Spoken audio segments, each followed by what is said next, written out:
Bunda, kalau dari sisi energi, tahun kuda api ini bagaimana Bunda? Bagaimana menyikapi karma buruk yang datang agar bisa terlewati dengan damai? Bunda, bagaimana cara menyelesaikan karma di kemakmuran jika kondisi sudah minus? Untuk mendapat manfaat yang maksimal, sebaiknya donasi kemana saja Bunda? Terima kasih.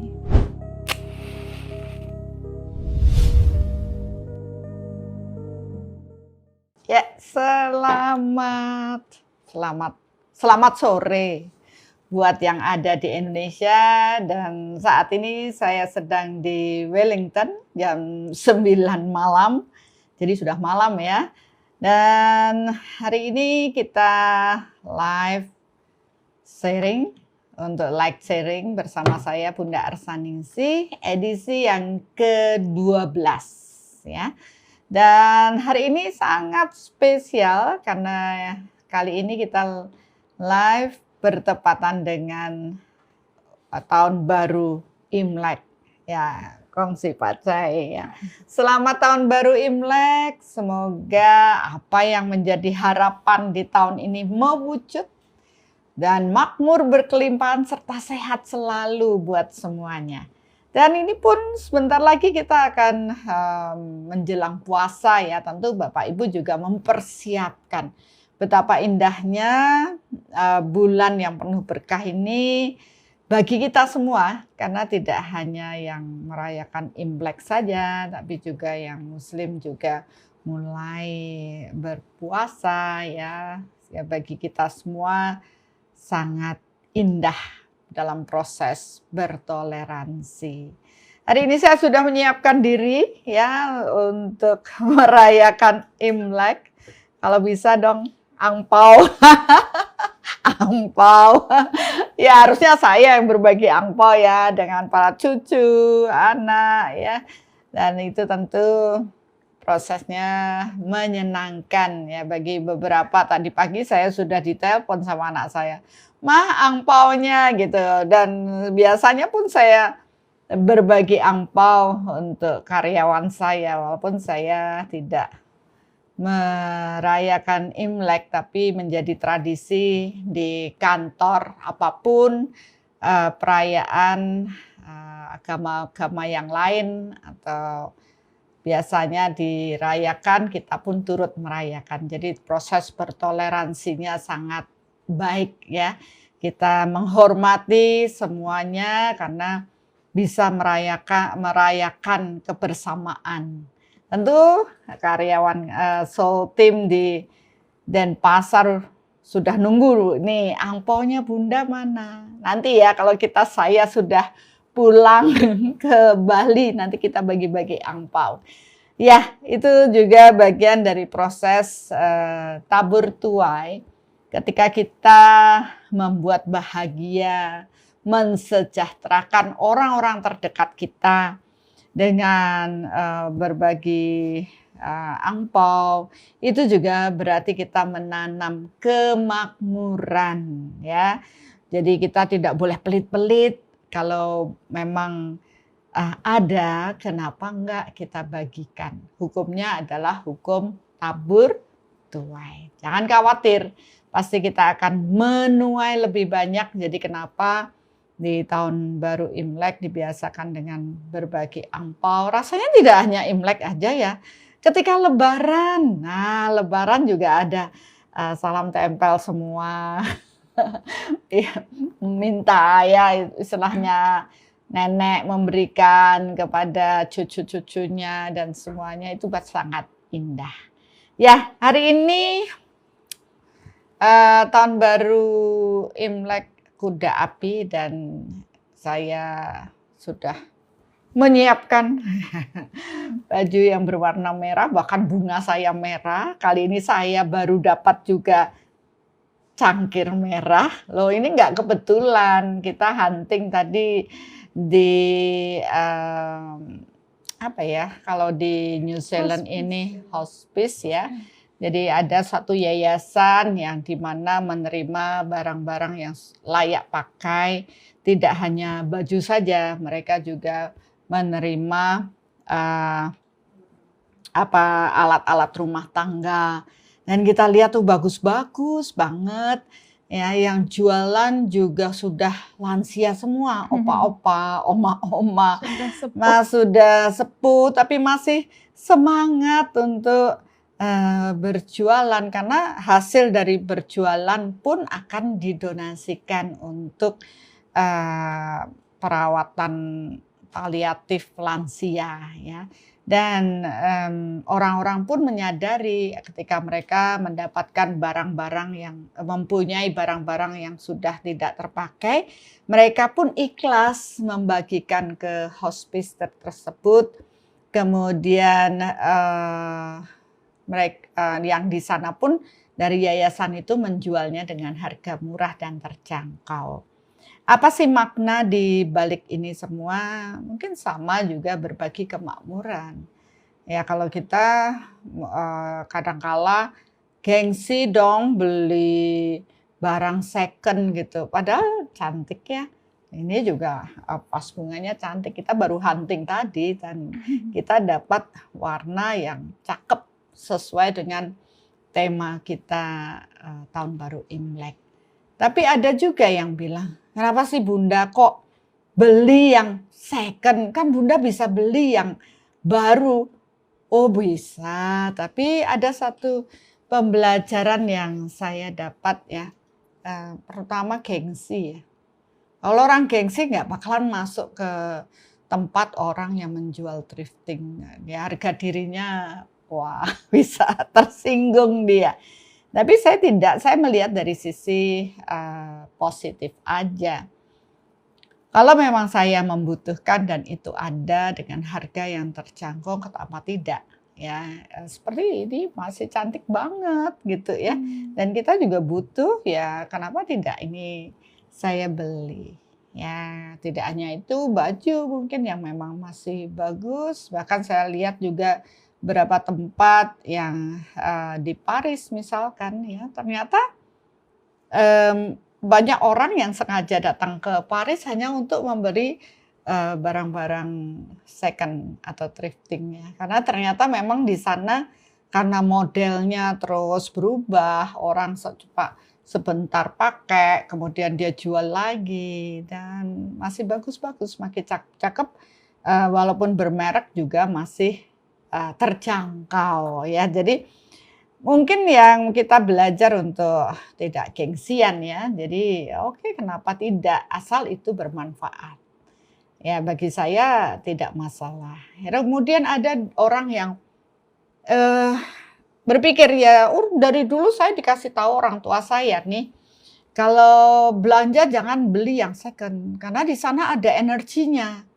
Energi orang itu dipakai, energi itu masih ada di baju, di cangkir, ya apapun barang tentu saja masih ada. Nah itu yang menjadi masalah sebenarnya, kenapa orang-orang tua kita mengatakan jangan membeli barang second. Ya, padahal kita beli rumah second, mobil second. Ada yang fanatik, pokoknya harus baru sekali, enggak mau yang bekas ya. Bolehlah itu apapun mereka mau ya nggak apa-apa. Tapi ada satu tips yang bisa saya bagikan ketika kita membeli barang-barang second ya. Ada satu pemahaman yang penting bahwa apapun ketika seseorang memiliki, seperti saya punya baju ini. Pada saat saya memakai baju ini, maka energi saya melekat di baju ini. Ya, energi saya ada di sini. Nggak cuma energi Bunda, penyakit. Oh iya, siapa tahu ada yang punya panu. Betul juga. Ada panunya. Nanti kalau saya pakai kan ketularan. Tapi zaman sekarang udah canggih banget. Tinggal dicuci, dikasih obat sedikit gitu ya. Itu juga sudah bersih. Tapi yang paling penting adalah energinya. Selama kita bisa membersihkan energi daripada barang tersebut, nggak masalah beli second. Nah, cuma masalahnya energinya itu bagaimana Bunda? Nah, Kalau kita sudah memahami pola energi yang ada pada benda tersebut, ya seperti mungkin saya dulu sudah pernah bahas ya, kalau orang yang memakai benda tersebut cemas, takut, maka rekaman cemas, takut itu ada di bajunya, barangnya, ya, rumahnya. Jadi kalau pindah rumah atau masuk rumah baru atau katakan kontrakan baru ya, bukan rumah baru kan baru dibangun belum ada rekamannya. Tapi kontrakan baru, kos baru. Nah itu kan juga ada energinya. Jangan asal selonongan aja, terus langsung pindah, langsung digunakan, tidak.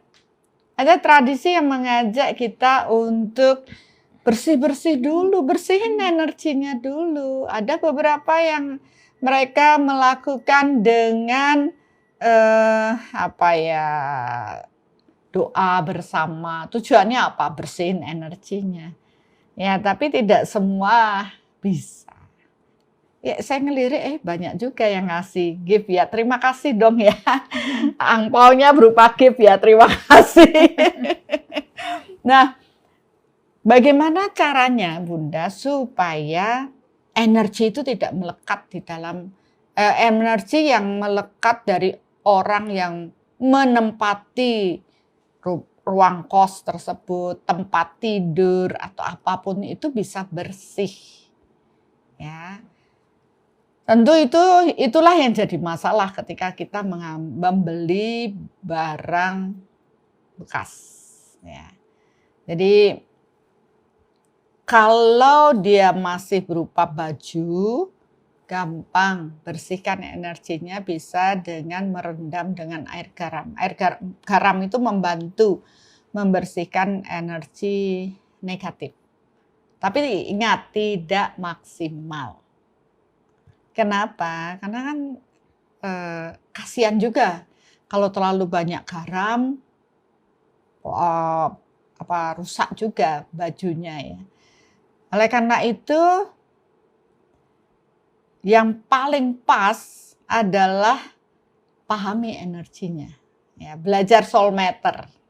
Nanti dengan paham metode soul meter kita bisa tahu, oh talinya nih ada. Jadi antara saya dengan baju saya yang melekat ini ada talinya. Ada energi saya di sini. Begitu saya donasikan kepada orang lain, ya kalau orangnya energi saya positif, ya orang itu ketularan positif. Bagus. Sehingga kalau saya dulu belajar energi, zaman dulu tuh kalau guru-guru suci duduk di suatu tempat dialasi kain, setelah gurunya itu duduk di sana, terus gurunya pergi, wah kain itu diburu, dipotong-potong supaya apa? Energinya dapat dari guru tersebut. Ya itu jadi kenapa yang sudah istilahnya di blessing oleh gurunya atau apa orang suci itu menjadi rebutan karena mereka mencari energinya. Paham ya Bapak Ibu ya? Nah, kalau yang pakai, waduh terima kasih bunganya, cantik banget. Kalau yang pakai energinya buruk, apa yang terjadi? Ya cilaka 13, kita yang rugi. Karena kita akan terkontaminasi energi yang tidak baik tersebut. Ya, jadi jangan beli begitu saja, mari kita putuskan hubungan antara, bukan putus hubungan dengan nyamuk ya, putuskan hubungan antara energi benda, seperti ini gelas ini, ya syukur tadi sudah saya putusin, gelas ini dengan orang yang punya gelas, ya ada energinya, ada karena ini milik dia. Apalagi sering dipakai, apalagi kalau dia terikat. Kencang banget. Ya. Jadi ya kita harus putuskan dan netralkan. Setelah kita netralkan baru kita gunakan. Nah, yang sudah belajar soul meter, sekali-sekali dong gunakan, ayunkan tangan. Ukur dengan soul meter talinya kuat apa enggak. Ya, kemudian sudah putus, niatkan dengan melibatkan kekuatan Tuhan. Ingat, setiap mau melakukan soul meter, libatkan kekuatan Tuhan. Ya, karena dengan kekuatan Tuhan inilah kita bisa lebih tajam intuisi kita, dan dengan ini kita lebih peka, kita tahu kebenaran dari proses energi yang terjadi. Ya, dan hanya dengan kekuatan Tuhan saja bisa memutus tali eteris yang terhubung antara benda dengan pemiliknya. Ya, itu keren banget ya. Kita harus bersihkan dan setelah itu kita bisa gunakan dengan baik supaya tidak terjadi kontaminasi. Nah, kalau terjadi kontaminasi itu contohnya apa? Saya kasih contoh dulu ya, sambil kalau mau ada yang nanya aja ya, saya tunggu nanti pertanyaannya. Nah, contohnya, satu, yang pertama yang pernah kejadian nih, saya ketemu seseorang. Seseorang itu mengeluh sakit pinggang, gitu. Sakit pinggang, kenapa? Saya mengukurnya dengan Soulmeter. Wah, ini sakit pinggangnya sudah mulai sekitar 3 bulanan nih bermasalah gitu. Tapi saya cari apa dia salah minum atau apa tidak masalah. Kemudian saya cari dengan Soulmeter ada hubungannya sama apa? Sama benda. Wah, kok benda ya? Saya tanya, benda apa ya yang digunakan oleh orang ini? Saya tanya, Pak, ini rasanya energi ini sudah ada 3 bulan yang lalu. Bapak sudah mulai bermasalah ya? Dia jawab, iya. Wah, oh benar berarti. Terus saya bilang, tapi ini ada hubungannya sama benda, Pak. Kira-kira 3 bulan yang lalu tuh Bapak punya benda apa sih baru? Saya bilang gitu, baru dapat lah. Dia mikir, cukup lama mikir, akhirnya dia bilang, Bu, saya itu baru beli mobil second. Nah, tuh saya dapat, oh iya, Soulmeter saya menjawab itu, iya benar. Terus saya fokus ke mobil tersebut dan saya ukur lagi, apa sih masalahnya? Oh ternyata yang punya sebelum ini, mobil itu, punya sakit ginjal. Nah loh. Dia duduk di kursi sopirnya dan dia terus selama 3 bulan terus energi kontaminasi itu membuat energi penyakit itu nemplok di dirinya. Wah, ini masalahnya bukan dari fisik Bapak murni, tapi karena masalah di mobil. Ya akhirnya saya bersihkan mobilnya dulu, energinya, kemudian saya rawat bapaknya dengan energi kontaminasinya, dan akhirnya apa yang terjadi? Dia baik-baik saja. Tidak ada masalah, bersih, enak sekarang, Bunda. Ya, itu baru satu. Ada lagi. Ada seseorang membeli cincin akik gitu. Kemudian ya sebelumnya sih dia kecelakaan aja sih, tabrakan, kecelakaan gitu. Jadi dia 3 kali berturut-turut jatuh, ya kemudian kecelakaan ya, selalu berhubungan dengan tertabrak, ditabrak ya itu, nabrak ya pokoknya itu. Dia bertanya, kenapa sih sampai 3 kali beruntun? Kemudian saya cari, kok ada sesuatu yang dia miliki baru saja dalam kurun waktu sekian lama kok itu yang membuat.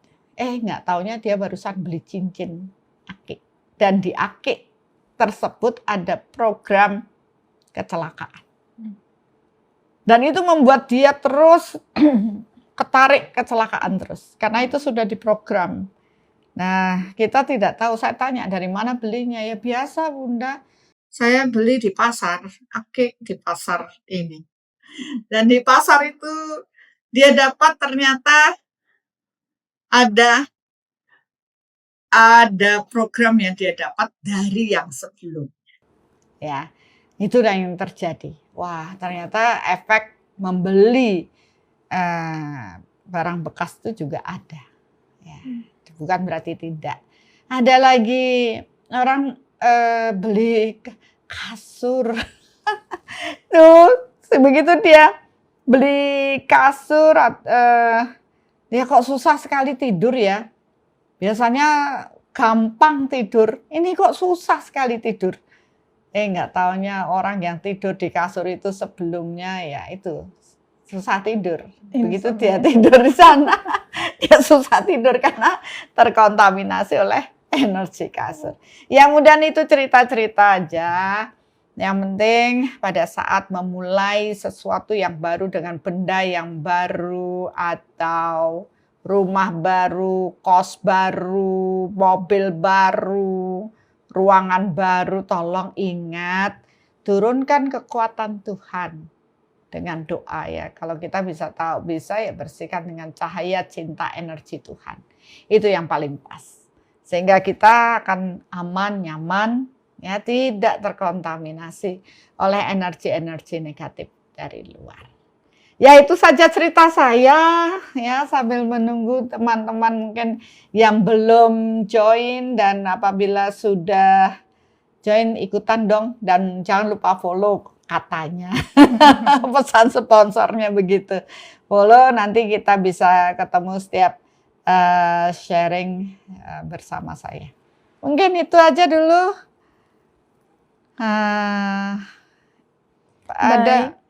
Ada pertanyaan ya, khusus barang yang second atau semua yang baru? Kalau bisa sih semuanya. Kenapa? Saya pernah ketemu ya barang yang baru pun dibuat di pabrik yang ngerjain marah-marah dan semuanya itu juga tidak baik. Jadi ternyata dimanapun segala sesuatu adalah energi. Nah, Bapak Ibu harus mampu membersihkan diri dari kontaminasi energi-energi negatif yang ada dimanapun. Bahkan jangan salah ya, Bapak Ibu mau duduk di kursi, bersihkan dulu sebelum kita duduk atau apapun itu. Ya, habis itu kan kita jadi parno, Bunda. Ya itu kalau mau bersih, kalau enggak juga enggak apa-apa. Toh dulu enggak belajar energi juga duduk sembarangan, makan sembarangan, tapi tidak berasa ya, karena terlalu bebel, banyak lapisan kontaminasinya, jadi kita nggak berasa. Tapi kalau kita sudah sering bersih-bersih secara energi, ya apalagi sering meditasi, soul reflection, terhubung dengan kekuatan Tuhan, sedikit aja ada energi yang tidak nyaman, kita sudah berasa, karena kita semakin peka. Ya, kenapa itu bisa terjadi? Sama seperti seseorang yang sedang berada, seseorang yang tidak belajar energi, kemudian dia itu seperti orang yang jualan ikan di pasar. Ya kan, jualan ikan pasar setiap hari dia bau ikan, dia sudah hidungnya sudah enggak berasa bau. Jadi orang yang tidak pernah belajar energi ya sama seperti itu, dia terus berada di sana dan tidak berasa apa-apa. Tapi ketika dia mulai paham dengan energi, realitanya diperluas, dan dia terus bersih-bersih, kepekaannya akan semakin tajam. Ya, sama seperti orang yang tumben datang ke pasar ikan, pasti dia sudah tutup hidung dulu, bau amis dan sebagainya. Beda dengan orang yang sudah terus berkutat di sana, dia tidak berasa apa-apa. Nah, begitulah proses energi. Jadi kita semakin sering kita bersih-bersih batin, bersih-bersih kontaminasi, sedikit aja kita ada kotor, kita sudah berkesadaran dan mulai membersihkan diri. Ya, itu mungkin Bu Eni. Halo Bunda. Iya, aduh terima kasih gift-nya. Banyak sekali yang sudah tap love-nya, dan wah ada paus muncul. Terima kasih yang sudah ngasih. Terima kasih juga kuenya. Wah, banyak sekali yang sudah nge-tap dan menyapa Bunda. Iya, terima Hari kasih. ini banyak sekali yang menyapa Bunda. Dari Ibu Teresia Mukti Wijoyo, Bunda cantik sekali dengan model baju congsamnya. Iya, terima kasih. Sebagai bentuk penghormatan saya buat yang lagi Imlek, ya merayakan Imlek. Ya, ini juga dari Malatalai. Selamat sore Bunda. Sore. Kostumnya cantik sekali Bunda. Terima kasih. Dan sepertinya seru pembahasan tentang thrifting ya Bunda ya. Iya. Seperti kita serunya kemarin hunting thrifting. yang memang masih layak pakai dan sesuai dengan kebutuhan kita ya Bun. Nah ini yang join live TikTok kali ini sudah sekitar hampir 500 orang Bun. Iya, terima kasih. Nah kali ini kita akan menuju ke pertanyaan masih berkaitan dengan barang bekas tadi Bunda. Bagaimana dari Virgi Journey mau bertanya Bunda, bagaimana kalau tidur di hotel pada waktu kita menginap Bunda? Ya sama saja Bapak Ibu. Ketika kita menginap di hotel, apalagi itu banyak orang ya, keluar masuk, ganti-ganti kamar gitu. Itu biasanya hotel itu memang sangat kotor secara energi. Jadi kebiasaan yang kita lakukan ya itu pertama adalah bersih-bersih dulu. Secara energi, tempat tidurnya, atau semuanya. Ya, secara berfisik kan kita juga sudah jelas lah, kita juga ingin semuanya bersih. Nah, jangan cuma fisiknya aja, energinya juga perlu perhatian. Kalau memang kita bisa paham dengan proses soul matter, tentu kita sudah ukur-ukur dulu ya, mengukur gimana tingkat kebersihan kamar ini, ya bersih nggak, ada rekaman apa yang buruk, dan biasanya kita hanya bersihkan satu kamar saja. Nggak perlu satu hotel gitu, nggak usah lah ya, yang penting ya satu kamar saja. Ya, itu pun perlu kita batasi mana yang akan kita bersihkan. Nah, kalau yang sudah belajar soul matter sih enak ya, tinggal hening, turunkan energi Tuhan, cahaya cinta energi Tuhan, radiasikan, meniatkan kekuatan Tuhan untuk membersihkan ruangan ini ya. Dan menselding, beda antara membersihkan dan selding. Selding itu menutup supaya tidak ada energi dari luar yang masuk ya. Kalau cuma bersih ya sekedar bersih saja. Biasanya diniatkan per ruang areal itu saja. Nah, masalahnya kalau belum bisa Bunda, duduk hening. Apa saya harus bikin tuntunan, bikin membersihkan rumah ya? Tapi sepertinya iya Bunda. Ya, saya pernah meditasi ya, memberikan meditasi pembersihan rumah. Mungkin bisa dilihat di istilahnya sebelah ya. Nah, di sana ada list meditasi soul reflection ya untuk bersih-bersih. Tapi kalau yang sudah ya yuk lakukan, berkesadaranlah. Ya, modal belajar soul matter itu bisa digunakan untuk apa saja. Ya, saya pernah juga ketemu bahwa satu tempat itu tidak hanya ada kita saja, ada yang lain di sana. Nah, itu penting. Ya, jadi kan kita bisa mengukur itu, jadi bisa tahu, oh ini ada teman saya di sini. Kita bisa minta dia untuk tidak berada di sana sehingga kita nyaman. Ya. Kalau belum bisa ya ikutan workshop soul matter. Oke, ada lagi Kak? Oke Bunda, ini ada beberapa pertanyaan, tapi saya bacakan yang pertanyaan pertama dulu dari Komelia. Bunda, kalau dari sisi energi, tahun kuda api ini bagaimana Bunda? Wah, kalau itu nanyanya sama ahli apa ya? Ahli perbintangan. Nanya sama suhu-suhu yang tahu perhitungan bintang ya, Sio gitu. Kan ada tuh rame, mending beliau aja deh yang ngebahas. Kalau saya sih lebih secara global saja.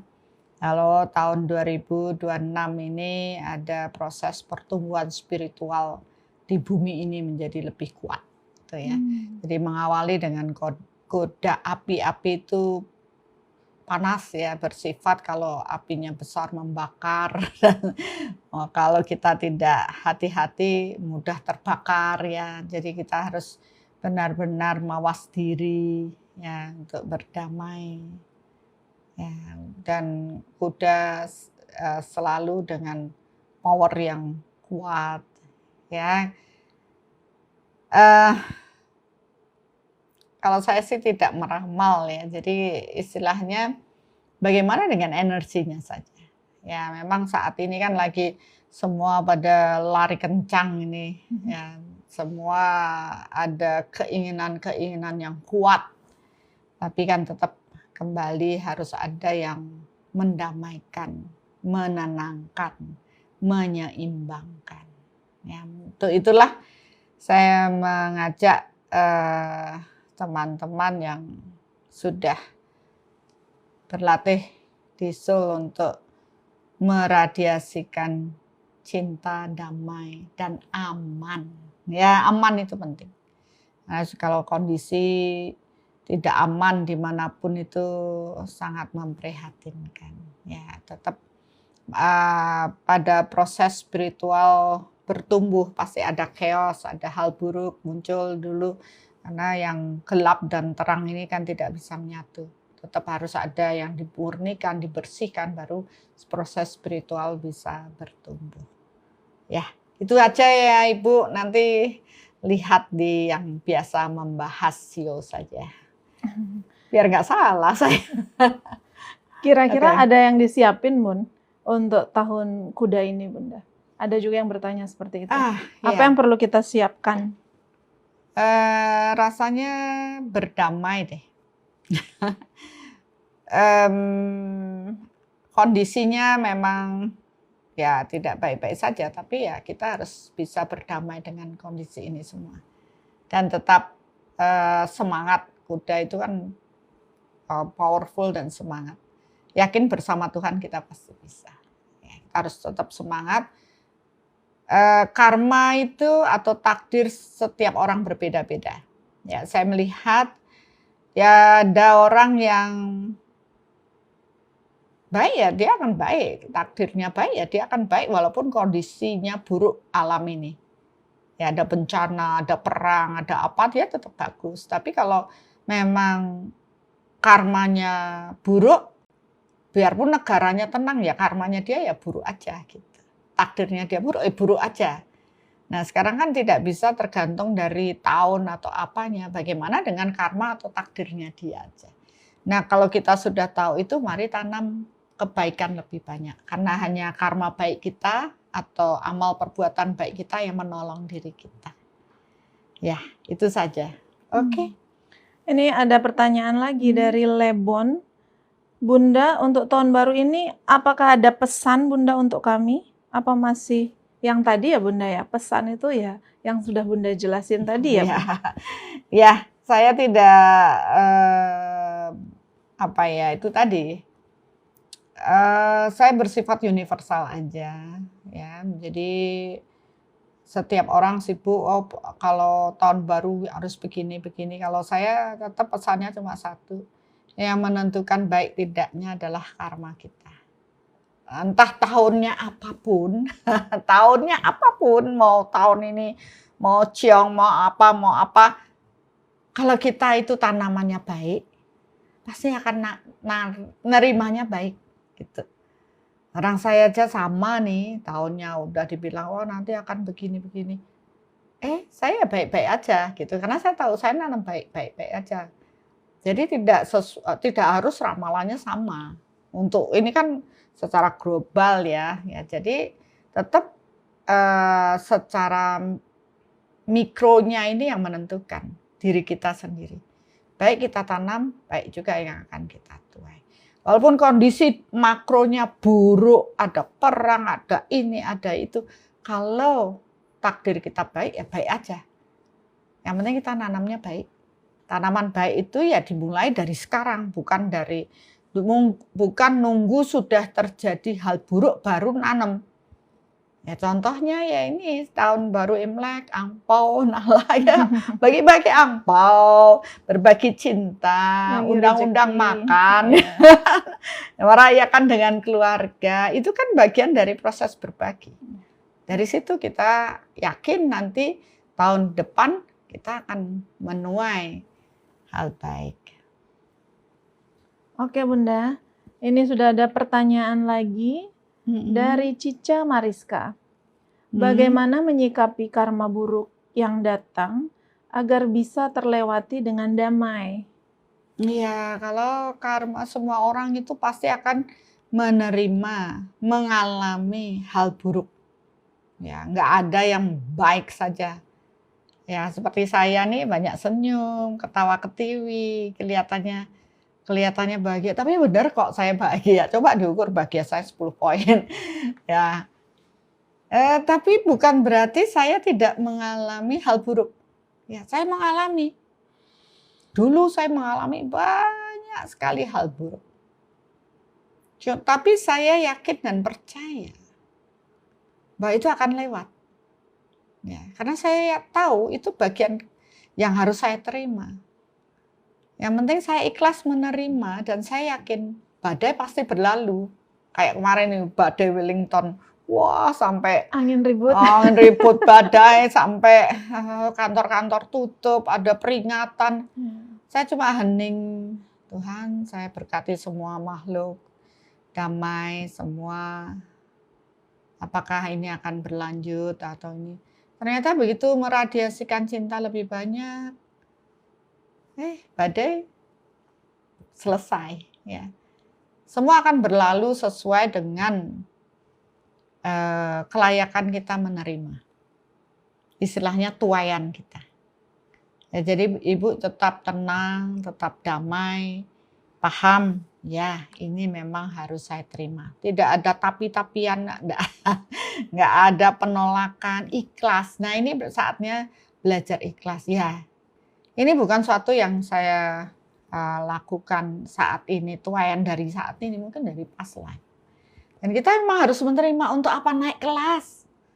Misi di balik itu semua, ketika Tuhan, ketika karma buruk datang pada diri kita atau hasil perbuatan buruk itu datang, kita kan menderita. Ya, itu sebenarnya ujian kita, seberapa sabar kita bisa menghadapinya, seberapa tabah kita mampu. Dan saya melihat bahwa ujian itu, bukan ujian ya, hal karma itu akan datang tepat waktu. Ketika kita siap menjalani, karma itu akan datang. Dan itu upaya untuk naik kelas, untuk meningkat proses spiritualnya lebih tinggi. Pelajarannya harus ini. Begitu ini lewat, naik kelas kita. Kesadaran kita bertumbuh, keikhlasan kita lebih dalam, perserahan kita lebih dalam. Lagi jalani. Nanti yang level ini, yang di sana sudah ngantri, karena harus setara, baru datang lagi. Ujian, bukan ujian ya. Jadi itulah proses karma itu diterima. Kita siap, maka itu datang. Begitu ada naik kelas, maka saya selalu bilang, ini kalian sudah selesai upgrade ya, atau kalian sudah selesai belajar. Pasti ada proses untuk menuai yang setara dengan proses power yang meningkat. Hidup itu seperti itu terus. Maka ini akan datang. Yang belum selesai dulu, datang semua.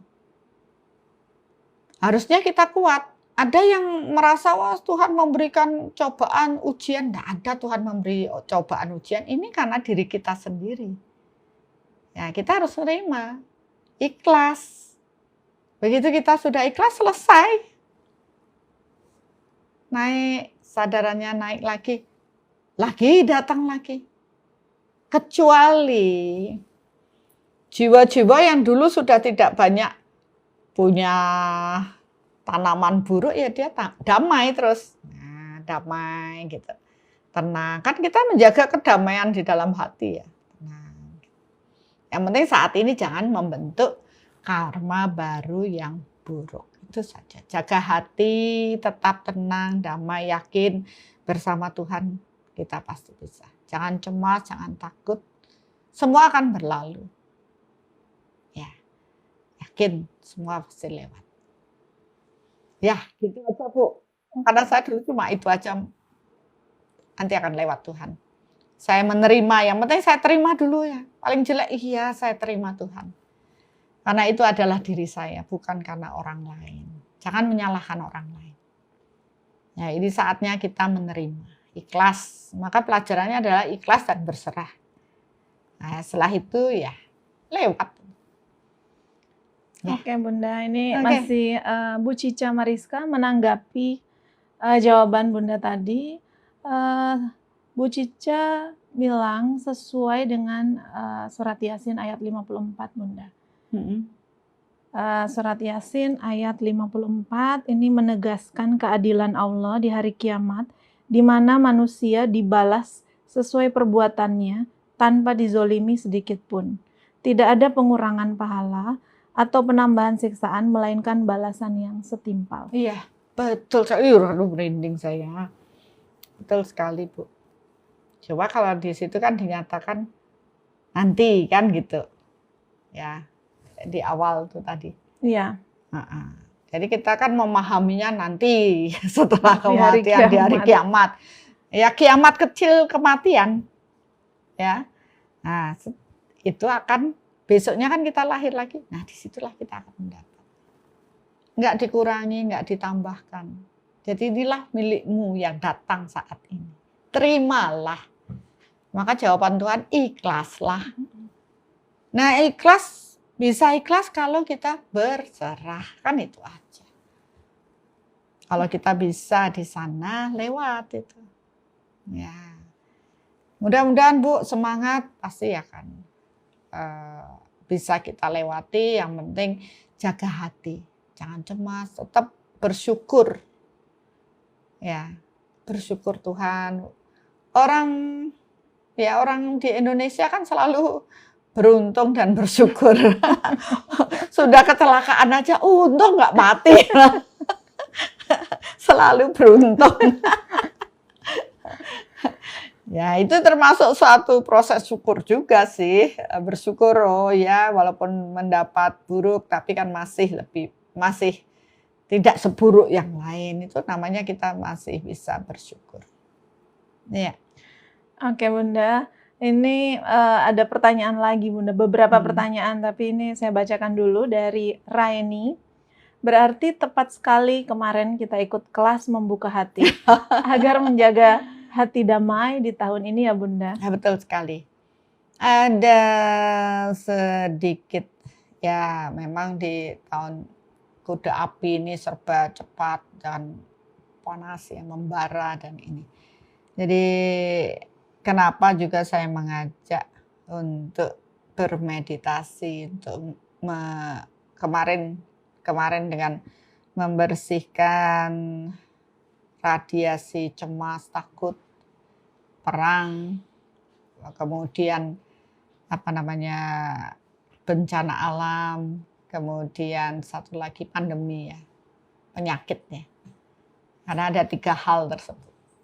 Nah, kecemasan, ketakutan itu, kemudian kemarahan itu akan mengkontaminasi bumi ini.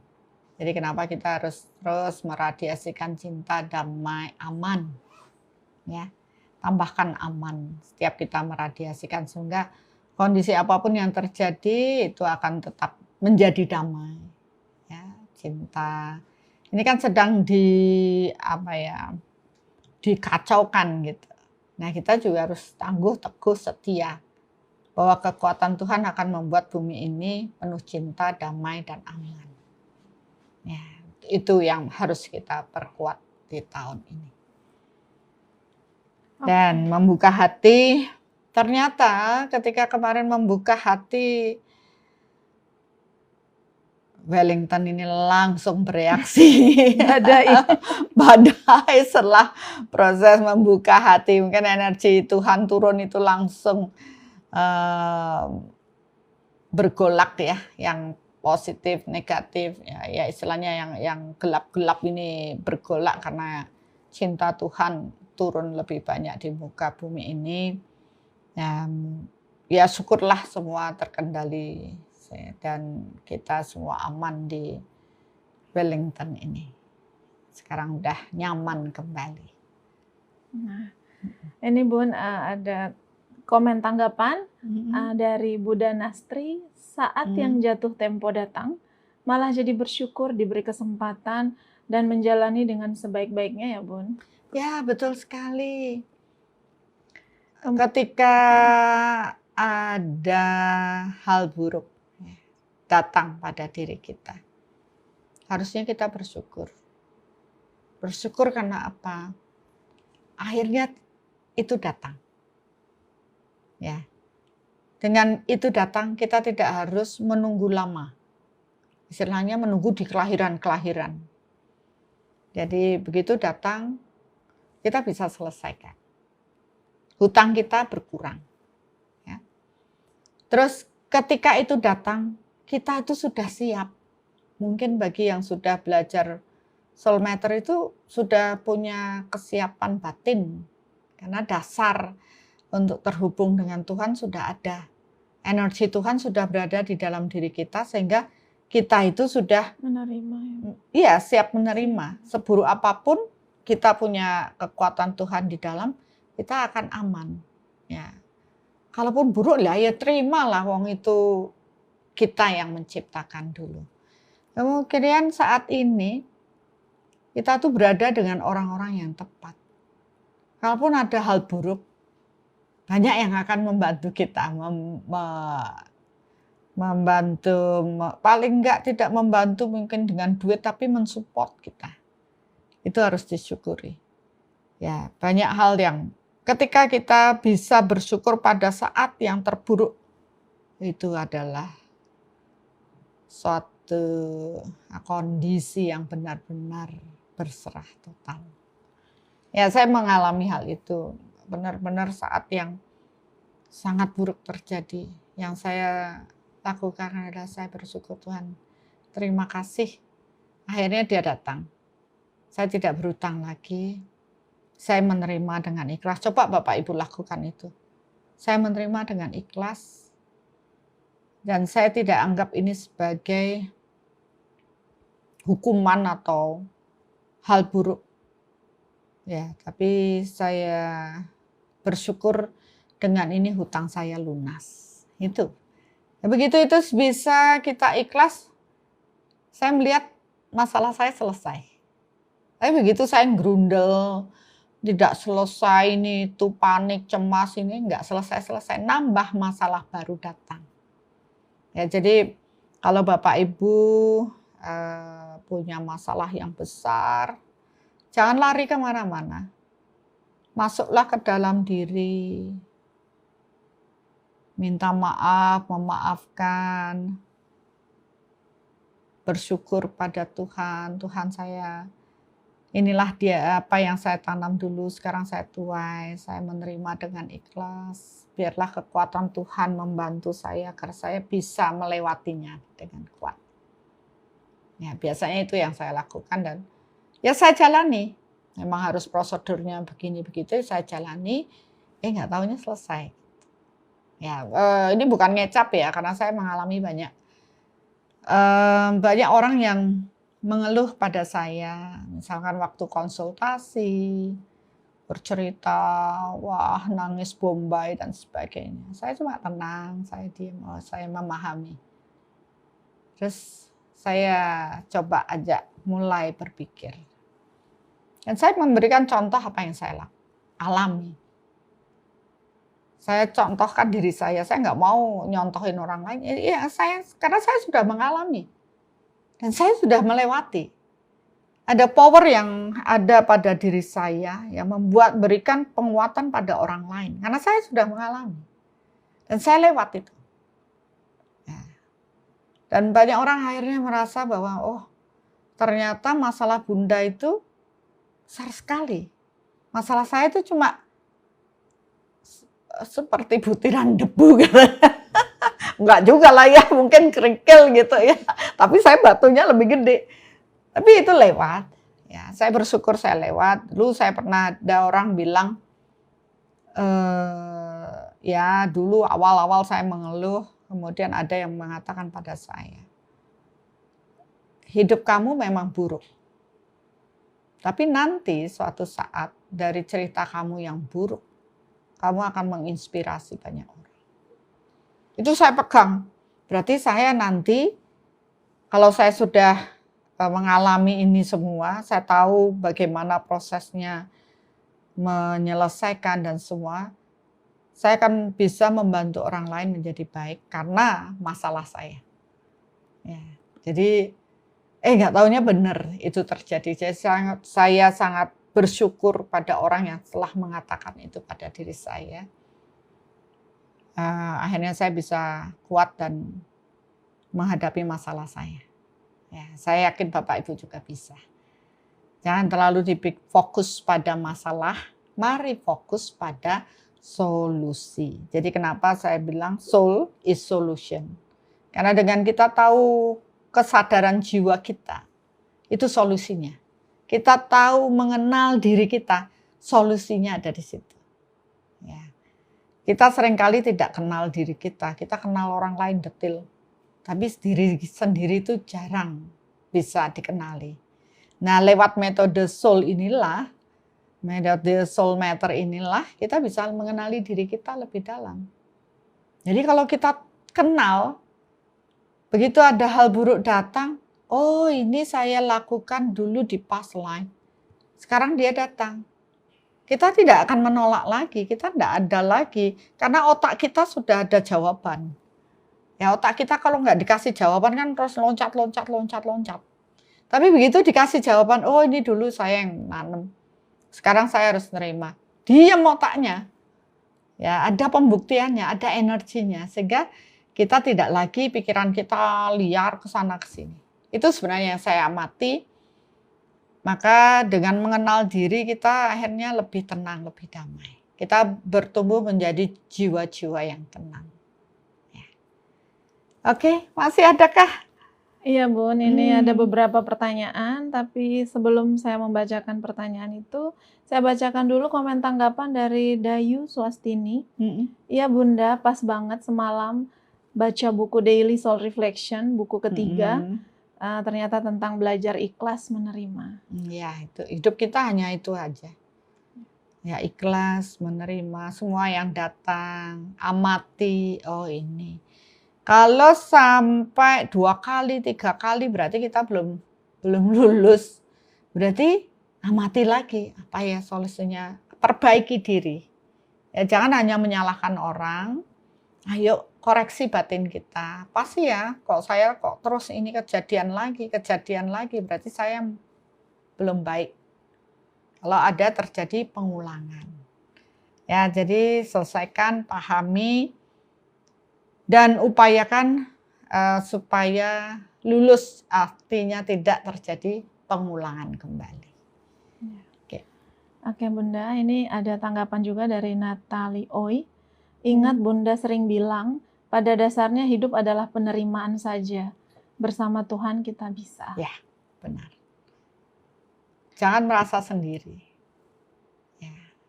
Hidup itu indah. Ketika kita menyadari bahwa sesungguhnya Tuhan mencintai kita. Tuhan melindungi kita. Tuhan menuntun jalan kita. Ya, bagi orang lain mungkin banyak orang yang menyalahkan Tuhan, mengatakan Tuhan tidak adil. Bagi saya, Tuhan sangat mencintai saya. Kemudian Tuhan selalu menuntun jalan saya. Kenapa? Pakai soul matter. Cara Tuhan memberikan semuanya dengan indah itu dengan soul matter. Saya bisa tahu, perlu nggak saya pergi ke suatu tempat, saya bisa lebih bijaksana memilih yang baik untuk hidup saya sesuai dengan kehendak Tuhan, ya. Bahkan hal paling sederhana, saya tadi milih bunga Bapak Ibu sama Bu Eni, yang mana ada bunga ini bunga itu, pilihan saya pada bunga ini cantik walaupun kecil-kecil cantik merah, dan ternyata begitu kita rangkai dan warnanya pas banget karena soul matternya lebih bagus ini daripada yang lain. Ya sederhana, murah lagi. Ya, itu salah satu. Oke. Oke Bun, sebelum ke pertanyaan, ini lagi-lagi saya akan bacakan komen tanggapan yang menggelitik dari Titania RF. Selalu teduh kalau dengar kata-kata Bunda. Terima kasih. Terima kasih. Baik Bunda, ini langsung ke pertanyaan. Saya akan baca pertanyaan. Bunda, bagaimana cara menyelesaikan karma di kemakmuran jika kondisi sudah minus? Ya, bagaimana cara menyelesaikan kemakmuran ketika kondisi sudah minus? Ya.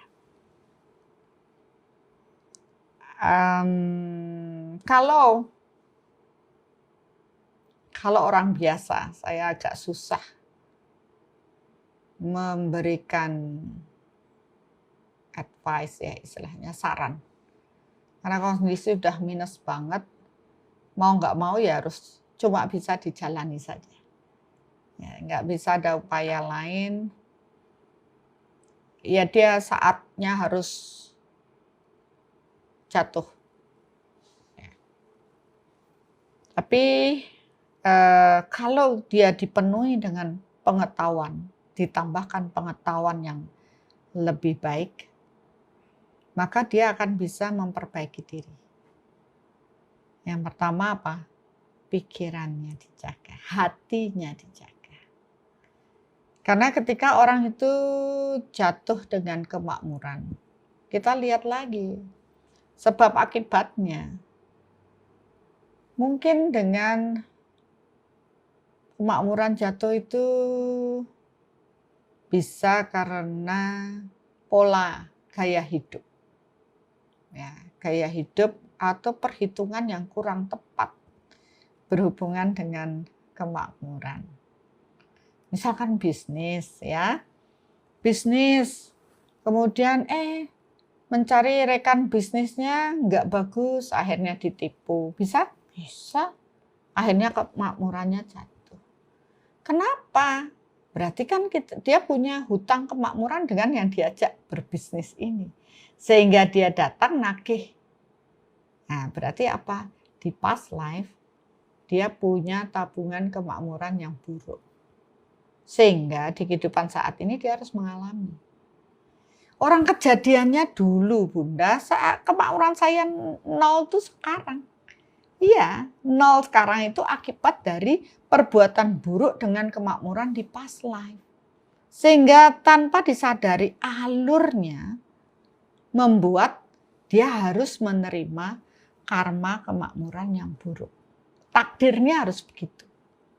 Tidak bisa berubah, takdir itu tidak bisa berubah. Kalau orang biasa, kebanyakan ya diterima saja. Ya harus mengalami. Nah, disinilah banyak orang yang berupaya dengan jalan pintas. Misalnya apa? Ya, misalkan minta bantuan ke dukun atau ke apa, cari pesugihan atau apa, supaya kemakmurannya baik. Ya nggak bisa. Dia malah memperburuk daripada kemakmuran itu sendiri. Nah, kalau sudah kondisinya kayak gini apa? Duduk tenang, ya. Terima dengan rasa syukur, minta maaf kepada Tuhan, minta maaf pada orang-orang yang dulu disolimi dengan kemakmuran. Ya, maafkan semua orang yang terlibat dengan itu dan niatkan saya akan berbagi dengan banyak orang. Berbagi apa? Wong nggak punya duit, Bunda. Jangan salah. Kemakmuran akan datang ketika seorang itu bahagia, penuh cinta. Baru bisa datang kemakmurannya. Maka dalam kondisi seperti ini saya hanya mengajak, ayo ikut workshop soul meter. Kenapa? Karena setelah workshop ini saya hanya mengajarkan bagaimana hukumnya kemakmuran, bagaimana kita menyikapi. Baru di sini kita ngajak menanam kemakmuran secara energi. Ada caranya. Ya, top up terus, kemakmuran terus. Tapi harus jaga bahagia. Nah, kebetulan ini kalau secara Feng Shui dalam, inner Feng Shui itu, kondisi bahagia itu akan menarik kemakmuran datang. Hokinya akan besar. Ya, jadi bersih-bersih energi kita bagus, kuat, ya, kemakmuran akan datang. Orang-orang yang punya energi yang bagus karena dia di dalam batinnya ini bersih. Bahagia 10 kalau saya bilang. Nah, menjaga bahagia 10 ini, setelah kita bahagia 10, energi Tuhan mengalir banyak. Kita berbagi. Berbagi apa? Cinta. Ya, pada semua orang, tidak pelit, Begitu ada pikiran pelit, langsung kemakmurannya akan kecil Bapak Ibu. Apalagi tambah pikiran buruk. Saya nggak punya duit, saya terus terpuruk, saya tambah terpuruk. Ya afirmasinya tambah negatif, tambah ruwet lagi. Nah kalau mau mengubah, ayo ubah pola energi kita. Kita tahu kita sudah melakukan kesalahan, oke lah sudah itu. Sekarang kita harus bangkit, move on, berubah. Bukan satria baja hitam ya, berubah. Berubah apa? Energinya. Kita ciptakan dulu energi yang positif dalam diri kita. Ya, hukumnya. Ya, yang positif akan datang, kemakmuran akan datang. Berbagilah dengan pikiran kita. Dengan cinta, damai. Terus, tanam terus. Karena kita sudah tahu kita dulu buruk. Sehingga kemakmuran kita nyungsep. Coba kalau dulu bagus. Menanam kemakmurannya. Saat ini kita tidak akan pernah kekurangan. Tapi banyak orang yang dulu nanamnya bagus, saat ini dipol-polke, dihambur-hamburkan, ya. Terus tidak menanam lagi ya, suatu ketika ya nyungsep juga, habis juga. Ya, jadi pahami prosesnya. Ya, harus semangat, buang pikiran-pikiran buruk negatifnya. Buat bahagia 10, dan dengan bahagia 10 ayo nanam kembali. Pikirkan kemakmuran datang, bukan malah saya susah, nggak punya duit, susah nyari duit ya, terus susah terus. Ya. Itu yang bisa saya berikan tipsnya. Memang kalau bekerja dengan energi ya lebih cepat. Karena kita akan mengubah nasib kita. Takdirnya tetap sama ya Bapak Ibu. Nasibnya yang berubah. Karena apa? Karena kita tahu caranya. Menanam yang baik. Ya. Di samping itu ya juga berbagi kemakmuran dengan banyak orang. Ya jangan pelit. Begitu ada pikiran pelit, cakra dasar kita langsung kecil.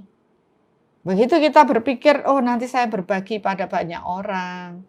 Semakin banyak berbagi, semakin banyak yang datang, Bapak Ibu. Jangan khawatir itu, karena hukum alam itu seperti itu. Ya, jadi ya semakin kita mengalirkan kemakmuran duit ya, duitnya akan datang juga. Gitu. Ya, itu aja. Mungkin pembahasannya semakin menarik, Bun. Ini sudah hampir 461 orang yang join live TikTok hari ini. Terima kasih. Kali ini saya akan baca komen tanggapan Bun dari Ibu Dayu Swastini. Terima kasih Bunda, di workshop Soul Matter, saya dapat pemahaman baru tentang bahagia 10 dan arti makmur. Ya benar, terima kasih Bu. Oke Bunda, ini kita lanjut ke pertanyaan dari Krisna Sukma. Bunda, kalau kita sudah mengerti takdir kita, apa kita perlu juga berdoa, Bunda? Berdoa apa minta? Minta apa memohon ya?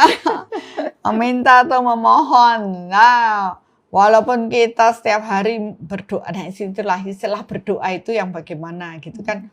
Kalau orang Tuhan berikanlah saya kemakmuran yang lebih banyak. Lah kok enak gitu ya. Mungkin kita tetap berdoa, istilahnya rutin melakukan doa.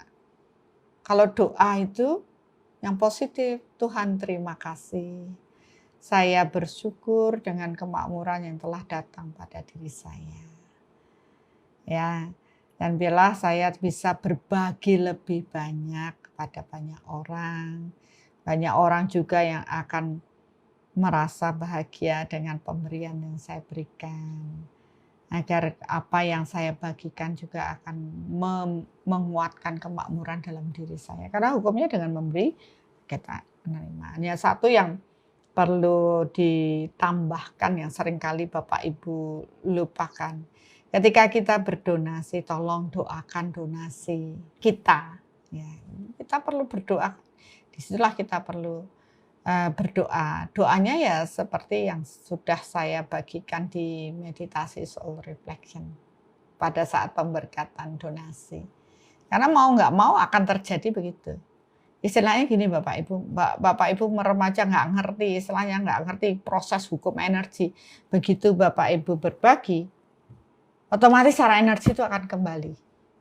Ya, hukumnya dengan memberi kita menerima. Tapi kalau kita udah pelit, pikiran kita udah ngeblok, nggak ada yang masuk ke dalam diri. Ya, jadi kenapa orang berlatih bagi-bagi angpau, itu berlatih, harus dibiasakan. Biasanya terikat sama duit. Aduh, kasihan ini kan harusnya duitnya bisa untuk ini ya. Semakin pelit, semakin nggak dapat apa. Tapi semakin kita berbagi, oh, dia merasa tenang, aman, berbagi segitu, besok datang lagi lebih banyak. Itu latihannya. Ya. Oke Bun, ini ada komen tanggapan. Terima kasih Bunda untuk pelajaran tentang ikhlas dan bersyukur atas apa yang kita alami tiap saat. Dan kita akan lanjut ke pertanyaan dari Wow. Bunda, kenapa kita sering ada keraguan ya? Ragu dengan diri sendiri, orang lain, ilmu pengetahuan, apa karena energi? Ya. Keraguan-raguan seringkali terjadi ketika kita tidak tahu dengan kepastian. Ya, kita kan nggak ngerti ini pastinya apa.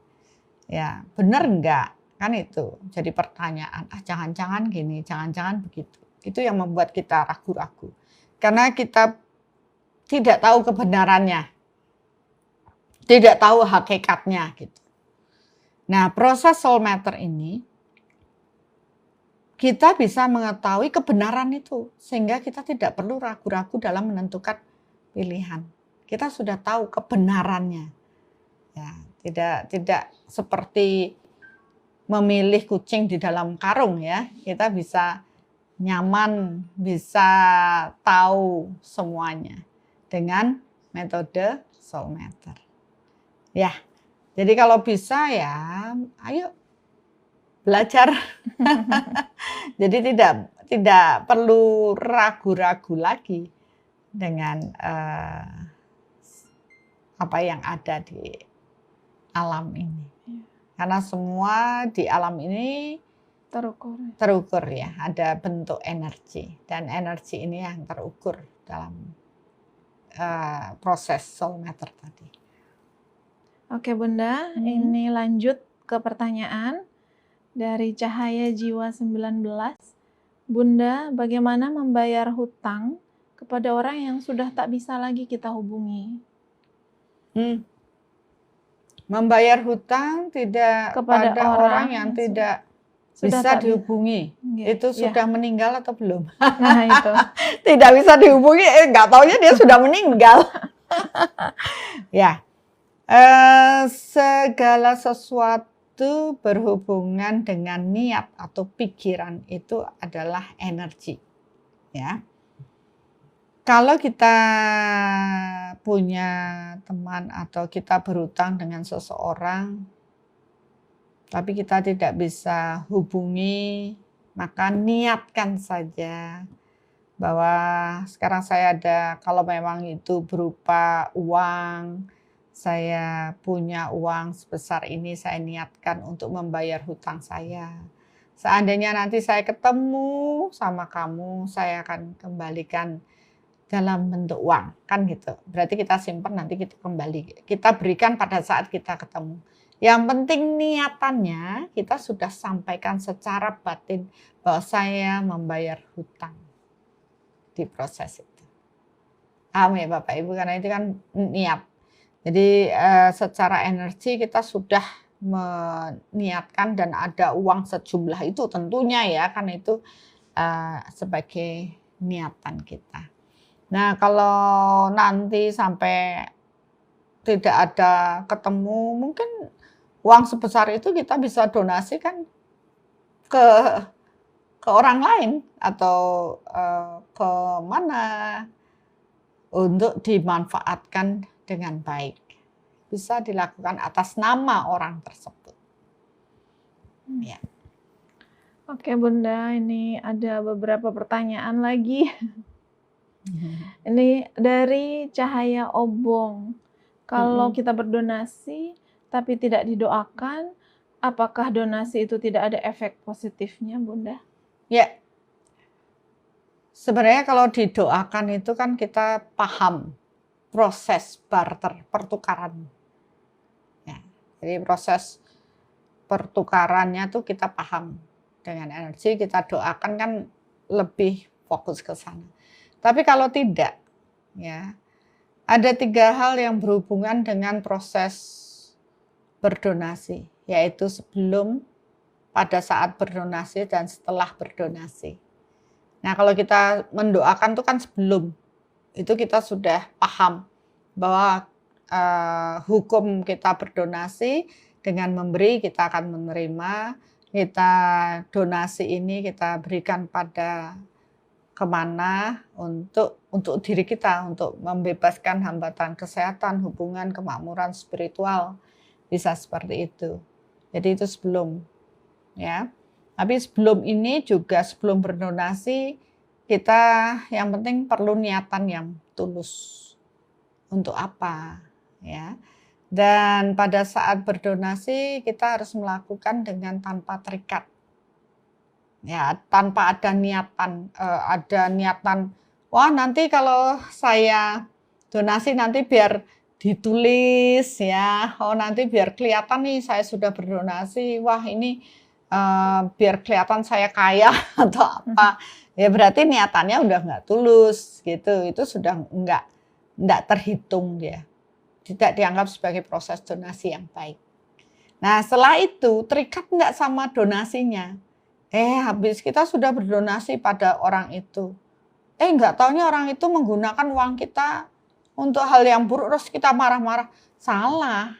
Ya, kalau sudah memang niatan kita berdonasi pada orang itu atau yayasan atau apa, ya biarkan dia menggunakan untuk apa terserah. Karena itu sudah bukan milik kita lagi. Nah, banyak orang masih terikat dengan donasi itu. Ya, saya punya kejadian. Wah, awalnya semua udah berdonasi nih. Bangunan sudah terbangun ini. Udah jadi. Pada saat dilakukan, dijalani berapa saat kemudian, terjadilah sedikit masalah. Apa yang ternyata dia minta donasinya, terikat, wah donasinya dulu saya sudah berdonasi sekian gini-gini. Ya ampun, saya bilang gitu. Saya bilang ya, silahkan kalau mau diambil silahkan, kan dipretelin bangunannya, saya gitu.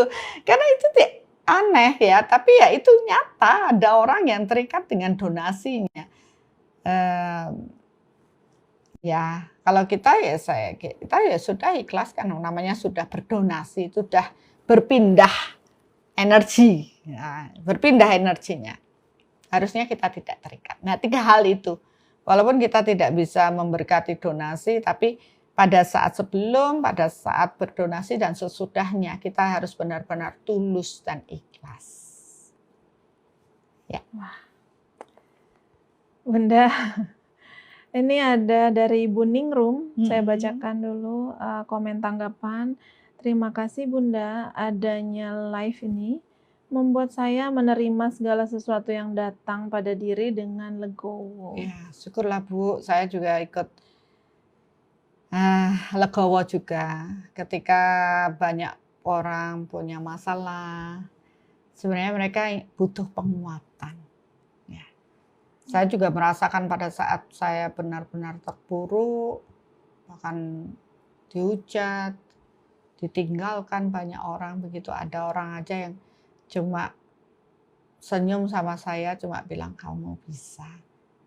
Itu aja rasanya sudah membuat saya, ya saya bisa, saya kuat, saya bisa melewati. Ya nggak perlu kata-kata atau apapun, asal dilakukan dengan niatan yang tulus. Orang yang kita kasih tahu itu, walaupun kata-katanya cuma sedikit, walaupun hanya tatapan mata dan senyuman, itu sudah membuat orang itu merasa bersyukur, ya lega, karena ada energi yang mengalir. Ya, itu yang saya lihat, bahwa sebenarnya kita tidak perlu berkata-kata, wah kamu ya mau beri support dengan kata-kata, tapi hatinya tidak baik. Lebih baik kita jaga hati kita, dan dengan senyum yang tulus pun akan memberikan support yang baik untuk orang lain. Ya, mudah-mudahan Bu semangat ya, lewati apa yang menjadi takdir dan karma kita. Tidak semuanya buruk, kelihatannya aja buruk. Padahal kita harus bersyukur bahwa dia jatuh tempo dan kita bisa melewati. Nggak bisa dihindari, tapi kita bersyukur dengan pengetahuan yang dibagikan saat ini membuat kita tidak kecewa, tidak sedih, tidak merasa buruk. Ya ini memang harus lewat. Yang penting kita masih semangat, punya semangat untuk melewati. Bersama Tuhan kita pasti bisa. Ya niatkan itu aja dalam hati, terus bersama Tuhan saya pasti bisa. Jangan saya harus melakukan sendiri, tidak. Bersama Tuhan saya bisa. Ya.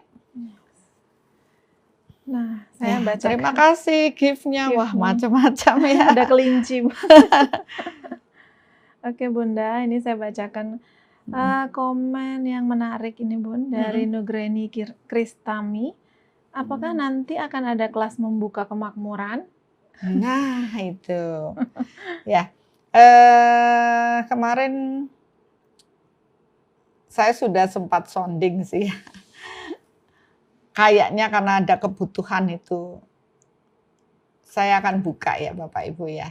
Karena sering kita tidak tahu apa sih yang menghambat kemakmuran kita dari pikiran kita.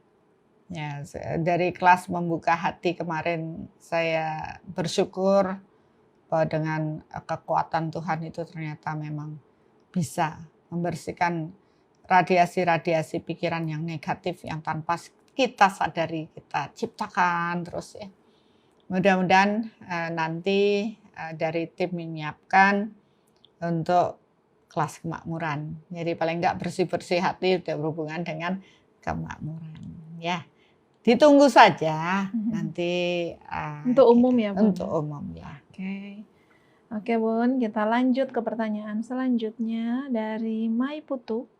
Bunda, untuk mendapat manfaat yang maksimal, sebaiknya donasi kemana saja Bunda? Terima kasih. Waduh, ini kayak orang retret jadinya pelajarannya kok banyak sekali.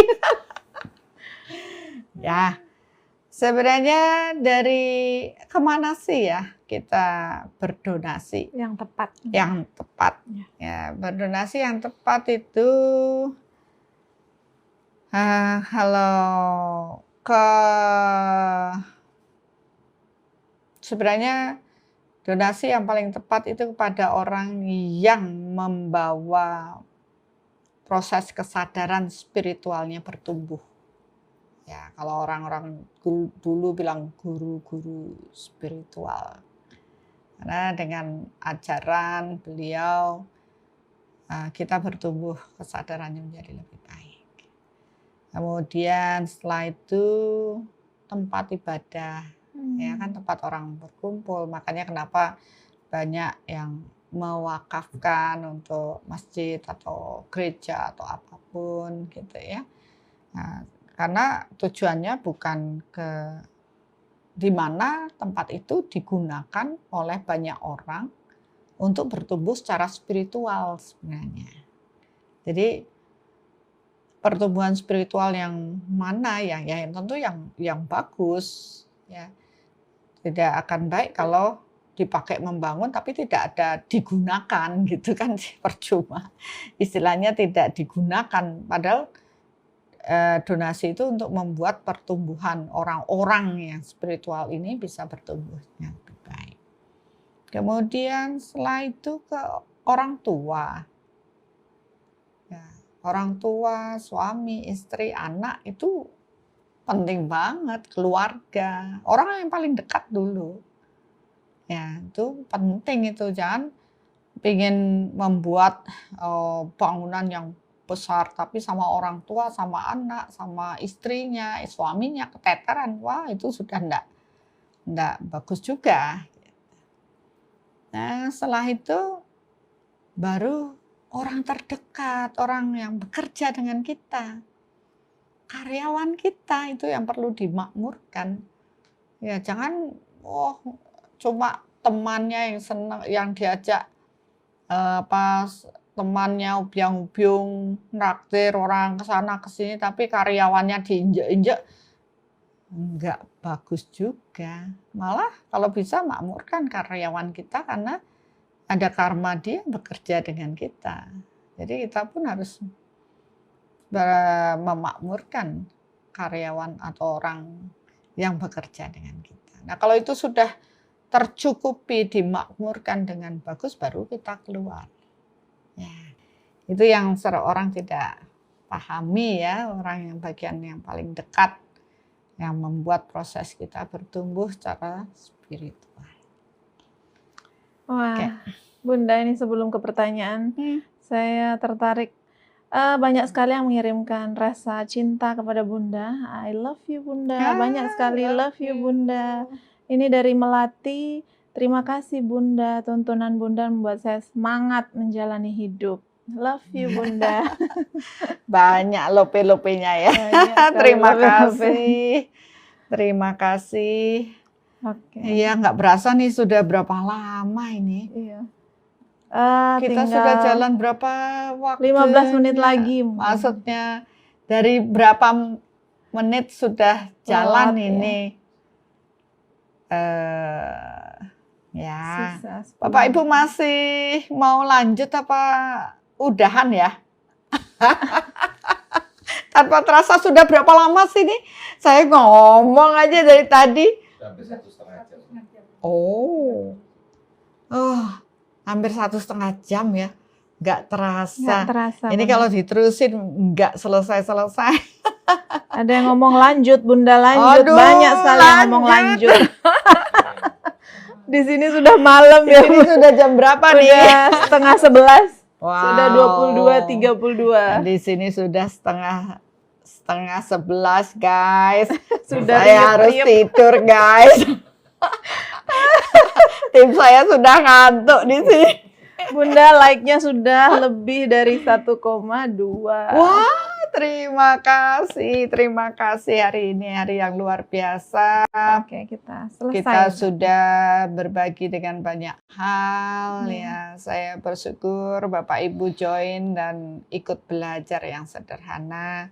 Tapi satu hal yang saya dapatkan dari semua proses kita, apapun yang datang pada diri kita, ikhlaslah untuk menerima.